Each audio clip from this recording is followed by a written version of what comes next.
الرحمن الرحيم. الحمد لله وحده، والصلاة والسلام على من لا نبي بعده، أما بعد. أعوذ بالله من الشيطان الرجيم. بسم الله الرحمن الرحيم. اقرأ باسم ربك الذي خلق، خلق الإنسان من علق. اقرأ وربك الأكرم الذي علم بالقلم، علم الإنسان ما لم يعلم. صدق اللہ العظیم. میرے بھائیوں، دوستوں، بزرگوں، گزشتہ کافی دنوں سے آپ حضرات کے سامنے آقا نامدار تاجدار مدینہ عبداللہ کے پیارے، آمنہ کے دلارے، خدیجہ کے دلبر، ہم سب کے رہبر، عائشہ کے سرتاج، مدینے کے تاجدار، شافی محشر، ساقی کوثر، امام النبیین، خاتم المرسلین، آقا مولا محمد رسول اللہ صلی اللہ علیہ وسلم کی سیرت طیبہ کا تذکرہ چل رہا ہے. بات یہ چل رہی تھی کہ پیارے آقا صلی اللہ علیہ وسلم ایک بہت بڑے جھگڑے اور فساد کے ختم کرنے کا ذریعہ بن جاتے ہیں. وہ کعبۃ اللہ کے تعمیر مکمل ہونے کے بعد حجر اسود کے نصب کرنے کے لیے جو جھگڑے شروع ہوتے ہیں کہ مکہ کے لوگ اپنی اپنی انگلیوں کو پیالے خون کے پیالے میں ڈال کر قسمیں کھانے لگتے ہیں کہ ہم اس پتھر کو نصب کریں گے، لیکن آپس میں کوئی فیصلہ نہیں ہو پاتا ہے. پیارے آقا صلی اللہ علیہ وسلم اس فیصلے کو منٹوں میں حل کر دیتے ہیں اور اس کے جو جھگڑے وجود میں آنے والے تھے اس کا خاتمہ ہو جاتا ہے. آپ کو یہ بات بھی معلوم ہے کہ مکہ کے اندر برائیوں کا ڈھیر تھا. ہر ایک انسان ظلم و زیادتی، فسق و فجور اور گناہوں کے کاموں میں ملوث تھا اور لگا ہوا تھا. ایسا گندا ماحول تھا کہ اس ماحول کو پیارے آقا صلی اللہ علیہ وسلم پسند نہیں کر رہے تھے. اس لیے آپ غار حرا کے اندر ایک تنہائی کے جگہ پہ گوشہ نشینی اختیار کر کے عبادت میں لگے ہوئے رہتے تھے اور آپ وہی عبادت کرتے تھے. آپ اپنے گھر سے کچھ توشہ وغیرہ لے کر چلے جاتے، حضرت خدیجہ رضی اللہ تعالی عنہا بنا کر آپ کو دے دیتی اور آپ لے کر اس کھو اور اس غار میں چلے جاتے، وہیں عبادت کیا کرتے تھے.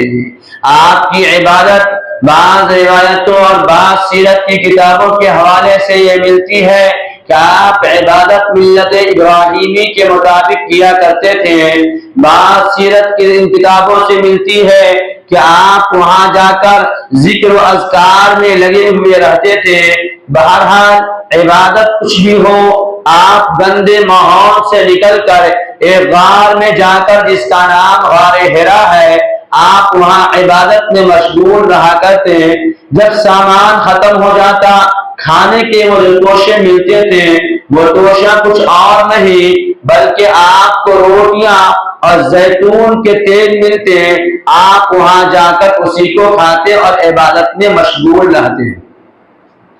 یہ وقت کٹتا گیا، یہ وقت گزرتا گیا. جب آپ کی عمر مبارک 40 سال کی ہوتی ہے، اس سے پہلے ایک روز آپ اسی غار میں عبادت کر رہے تھے کہ اچانک ایک آواز آتی ہے. کوئی آواز دینے والا یہ آواز دیتا ہے، محمد تو اللہ کا رسول بننے والا ہے. پیارے آقا صلی اللہ علیہ وسلم نے یہ آواز سن کر اوپر نیچے دائیں بائیں دیکھنے لگتے ہیں. آپ کو کوئی نہیں ملتا، آپ وہیں سے عبادت میں مشغول ہو جاتے ہیں. دوسرے روز پھر ایسا ہوتا ہے کہ آپ اپنے عبادت میں مصروف ہیں کہ پھر آواز آتی ہے کہ محمد تو رسول بننے والا ہے اور میں جبرائیل ہوں. جب یہ آواز سنے تو سننے کے بعد پھر آپ دیکھنا شروع کر دیتے ہیں کہ یہ آواز آ کہاں سے رہی ہے، یہ بولنے والا کون ہے، کوئی نہیں دکھتا ہے، آپ وہاں پھر ٹھہر جاتے ہیں، رک جاتے ہیں۔ تیسرا دن پھر ایک آواز آتی اور پھر اچانک حضرت جبرائیل علیہ السلام آپ کے پاس تشریف لے آتے ہیں اور آ کر آپ سے کہا، اے محمد صلی اللہ علیہ وسلم آپ پڑھیے۔ پیارے آقا صلی اللہ علیہ وسلم نے کہا، میں پڑھنا نہیں جانتا،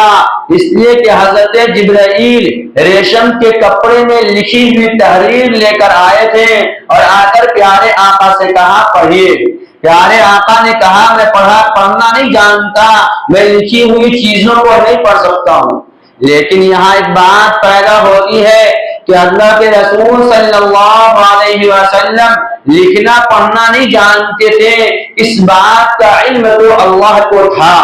تو پھر اللہ نے یہ تحریر کیوں بھجوایا جب آپ جانتے تھے کہ میرا محمد پڑھنا نہیں جانتا ہے؟ تو پھر یہ بھجوانے کا کیا مقصد تھا کہ پیارے آقا کو یہ ظاہر کرنا پڑا کہ میں لکھنا پڑھنا نہیں جانتا؟ دیکھو اس کی وجہ یہ ہے کہ پیارے آقا صلی اللہ علیہ وسلم اپنے عبادت میں مصروف تھے۔ اگر اچانک ان کے سامنے آ کر حضرت جبرائیل بسم اللہ کر کے اقرا پڑھنا شروع کر دیتے تو ہو سکتا ہے محو عبادت میں اور گوشہ نشینی میں متوجہ ہونے کی وجہ سے جبرائیل کی طرف آپ کے توجہ مکمل طور پہ نہ ہو پاتا، اس لیے اس توجہ کو دلوانے کے لیے اللہ نے پہلے یہ ارشاد فرمایا اور کہا جبرائیل سے، جبرائیل تم جاتے ہی پڑھنا شروع مت کر دینا، اس لیے کہ میرا محبوب کا کانٹیکٹ تو ہم سے ہوا رہے گا، وہ ہم سے باتیں کرتے ہوئے ہوں گے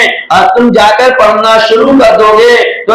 پیارے آقا محمد صلی اللہ علیہ وسلم ہو سکتا ہے عبادت میں مخ ہونے کی وجہ سے تمہاری باتوں کو، تمہاری احکامات کو، تمہاری ان آیتوں کو فوراً نہ سننے لگے، اس لیے تم پہلے جا کر ان کو مخاطب کرنا۔ لیکن ان کی شان اعلیٰ اور نرالا ہے، تم جا کر آواز دو گے اور کہو گے لیجیے اور پڑھنا شروع کر دو گے تو یہ بھی بے ادبی ہو جائے گی، اس لیے پہلے تم میرے تحریر کو دکھانا تاکہ میرے محبوب میرے تحریر کو دیکھ کر، میرے لکھے ہوئے پرچے کو دیکھ کر اور ریشم کے کپڑے ہوئے تحریر کو دیکھ کر مچل جائیں اور دل متوجہ ہو جائے اور خوش ہو جائے کہ میرا رب مجھے لکھ کر کچھ بھیجا ہے، میں اب پڑھنے کی کوشش کروں۔ جب وہ پورے طور پہ توجہ تیار ہو جائے تب پھر ان سے کہنا، پیارے آقا صلی اللہ علیہ وسلم کو متوجہ کرنے کے لیے اللہ نے یہ انوکھا انداز اپنایا اور یہ نیا طریقہ اپنایا کہ جبرائیل سے نہیں کہا جاؤ بات شروع کر دو، بلکہ جبرائیل سے کہا پہلے متوجہ کر لو پھر بات کرنا۔ حضرت جبرائیل کے کہنے پہ پیارے آقا صلی اللہ علیہ وسلم نے یہ بات کہا تو حضرت جبرائیل نے پیارے آقا کو خود زور سے اپنے سینے سے بھیجا اور چھوڑا، پھر کہاں پر پھر بھیجا، پھر چھوڑا، پھر بھیجا، پھر چھوڑا، 3 مرتبہ ایسا کر کے یہ بتایا کہ اے محمد ہم جو آیت ابھی آپ کو دینے والے ہیں، جب آپ یہ آیت لے کر نکلیں گے تو پھر آپ کے ساتھ 3 بڑے بڑے حادثات پیش آئیں گے اور 3 بڑے بڑے معاملات پیش آئیں گے۔ پہلا معاملہ تو یہ ہوگا کہ آپ کو شاہ ابن ابی طالب کی گھاٹی میں بند کر دیا جائے گا، آپ کے بھائی کاٹ کر دیے جائیں گے، آپ سے لین دین بند کر دیا جائے گا، آپ سے خرید و فروخت ختم ہو جائیں گے، آپ کا پانی بند ہو جائے گا، آپ کا ملنا جلنا بند ہو جائے گا، آپ سے کوئی ملاقاتیں نہیں کرے گا، یہاں تک کہ آپ کے ماننے والے بھی اس گھاٹی کے اندر کھانے اور پینے سے مجبور ہو جائیں گے، درختوں کے چھال کھائیں گے، درختوں کی لکڑیاں چبائیں گے اور گھاس اور پھوس کھائیں گے، ایسے سخت حالات آپ کے ساتھ آئیں گے، اس لیے آپ نے پہلی مرتبہ زور سے بھیجا کہ آپ کے ساتھ زوردار حالات آئیں گے، آپ کو اس سے زیادہ دشواریاں اٹھانی پڑے گی، اس سے زیادہ مشکلات کا سامنا کرنا پڑے گا،